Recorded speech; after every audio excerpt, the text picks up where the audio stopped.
dessa música, eu gosto de músicas. Eu gostei também.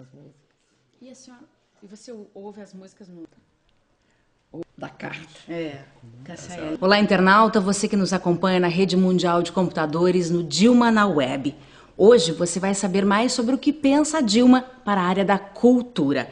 São perguntas enviadas por você para o nosso blog. E quem responde é a própria Dilma. Marcelo Branco também participa do nosso bate-papo. Como vai? Tudo bem, Dilma? Tudo bom. Dilma, a primeira questão. Como garantir mais recursos para a cultura brasileira? Primeiro eu queria cumprimentar os internautas. Oi, internautas. No governo Lula, os recursos da cultura, eles aumentaram significativamente, passando de 300 milhões para 2,2 bilhões de reais. Isso significa aproximadamente 1% do PIB. Além disso, quando nós fizemos a lei do pré-sal, nós criamos um fundo social. E este fundo social vai destinar uma parte significativa para a cultura. Também, com a Lei Rouanet, com a nova modelagem da Lei Rouanet, nós estamos prevendo a criação de 7 fundos setoriais. Cada um desses fundos vai ter 80 milhões de reais, o que vai permitir que todas as atividades culturais sejam contempladas. Ainda na Lei Rouanet está prevista uma financiadora de projetos, o que é muito importante porque estimula as pessoas a apresentar novos projetos. E de que forma é possível distribuir melhor esses recursos? A nova Lei Rouanet, que já está no Congresso, ela vai dividir melhor os recursos captados para a cultura. Nós não queremos tirar recursos de ninguém, prejudicar ninguém, mas distribuir melhor os recursos entre todos os estados da federação. Mas também, um outro aspecto que eu acho que a gente podia destacar é que os recursos oriundos da iniciativa privada, das empresas, a gente pretende ampliá-los, não só através da isenção fiscal, mas também de todas as contribuições que sejam possíveis de ser assimiladas pelas empresas privadas. E todos esses programas são importantes, mas é fundamental que a população tenha acesso a esses espaços culturais. Como fazer isso? O governo do presidente Lula lançou um conjunto de programas de expansão do Parque Exibidor e também do Vale Cultura. Eu primeiro vou destacar a questão do Vale Cultura. É um projeto de lei que já foi também enviado para o Congresso e ele vai possibilitar que 12 milhões de trabalhadores e suas famílias tenham acesso a bens culturais sem que isso represente uma despesa a mais no orçamento familiar. Cada trabalhador vai receber R$50 por mês para investir em espetáculos teatrais, música, dança, cinema, circo, museus, aquisição de livros, CDs, DVDs e todos os outros bens e serviços culturais disponíveis. Dilma, a pergunta, esse fundo da cultura pode ser usado para lan house, para utilização nas lan houses? Vale Cultura. Esse Vale O Vale Cultura? Sim, ele pode ser usado também para lan houses. Eu acho que é uma coisa muito rica essa experiência das lan houses. Ela permite que nesse espaço você tenha todo um compartilhamento de experiências culturais. Pode sim ser usado para lan house. Boa notícia. Aliás, sabe, Marcelo, essa experiência do Vale Cultura é uma experiência que já foi adotada em vários países do mundo e que agora chega ao Brasil.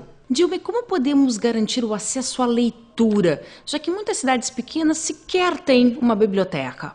Eu acho muito importante essa iniciativa de criação de um fundo para financiar biblioteca, cinema, teatro nas cidades pelo Brasil afora. Isso está na Lei Rouanet.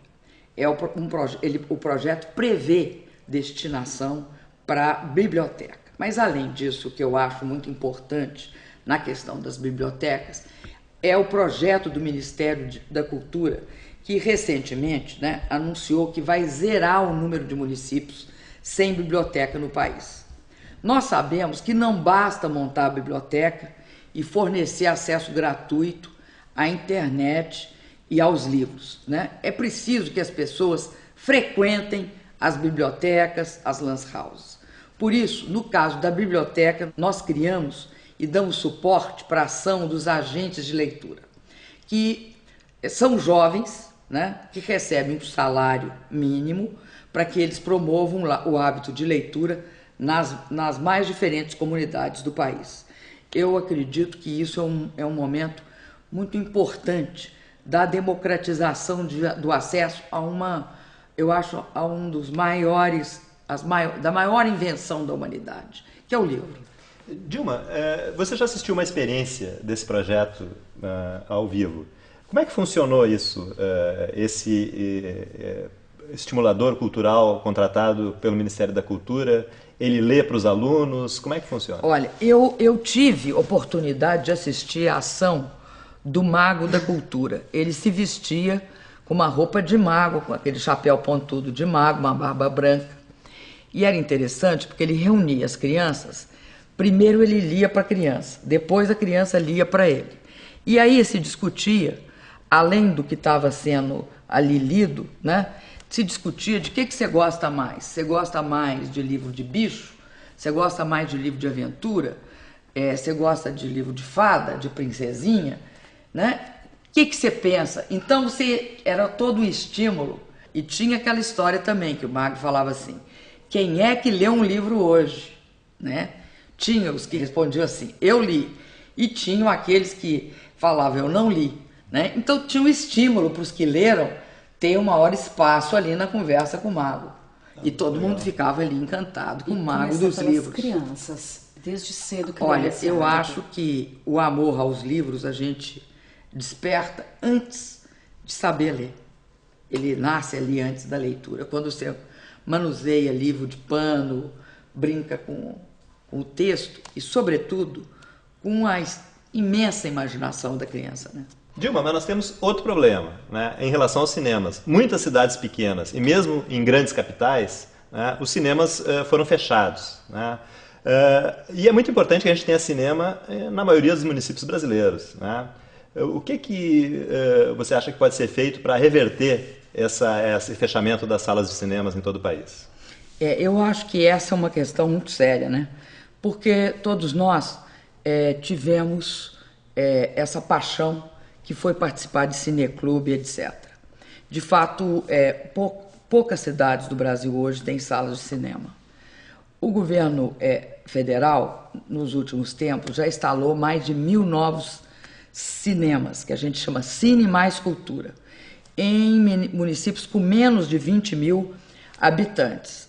E esse é um problema que nós temos de encarar de frente. Primeiro, eu acho que estimulando através de todos os instrumentos do Ministério da Cultura. No caso, a Lei Rouanet prevê, né, um fundo só para infraestrutura e para expansão de infraestrutura. No caso aí, tanto sala de cinemas, como salas multiuso, que você pode usar para cinema, para cultura e para outros fins, oficinas. Uhum. Mas eu acho que tem também uma questão muito importante. No PAC 2, nós estamos prevendo, né, uma que a gente chamou Praça do PAC, que teria, entre outros equipamentos, as salas de cinemas. E eu acredito que todos esses elementos juntos vão possibilitar que nós voltemos a ter cinema assistido pelos brasileiros, e não só por 8% dos brasileiros. Em shoppings.